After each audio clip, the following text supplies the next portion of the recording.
Открытие мастерских – долгожданное событие для руководителей и педагогов технологического техникума. Благодаря поддержке Минвостокразвития России и Министерства образования и науки Ленский ЛТТ получил грант в размере 10 миллионов рублей. На эти средства было приобретено современное оборудование, которое соответствует государственным образовательным стандартам. У нас появляются очень большие возможности. Это такие, как более качественно готовить студентов для того, чтобы они трудоустраивались на предприятиях нашего города и района. Это же, конечно, обучение по коротким программам. Это профпробы. Это ранняя ориентация наших школьников в наших школах. Ну и, конечно, конечный результат, чтобы наши выпускники трудоустраивались на предприятиях нашего города и района. В торжественном открытии приняли участие депутаты Илтумен, представители городской и районной администрации, также руководители промышленных предприятий, которые взаимодействуют с техникумом уже на протяжении многих лет. После официальной части приглашенные прошли на экскурсию.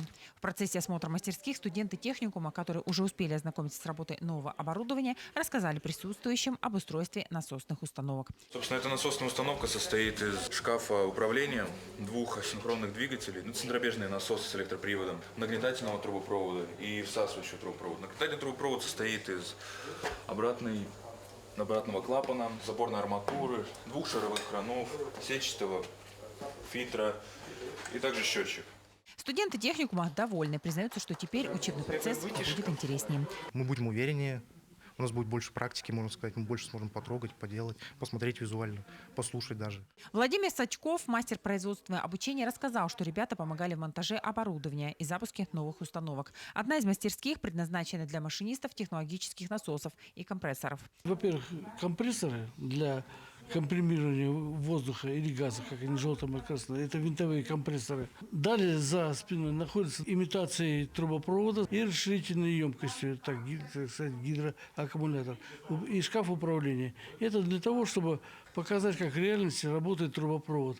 Во второй мастерской студенты будут заниматься обработкой листового металла. Гибкое железо, металла, гильотина, чтобы рубить металл, отрезать, какой нужен будет по заданию, по техническому заданию. Станки, где они могут просверлить этот металл, чтобы заклепать, смогут соединить два листа с появлением таких вот мастерских с постами. Мы же можем учебную практику сразу проходить. Теорию прошли и практику в одном учебном заведении.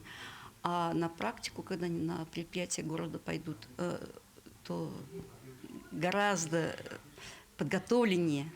Новые мастерские позволят обучающимся техникума осваивать профессиональные компетенции на высоком уровне, готовиться к конкурсам профессионального мастерства, проводить демонстрационные экзамены. А самое главное, они обеспечат качественную подготовку кадров для экономики нашего района. Светлана Балеева, Виталий Андреев, Ленск.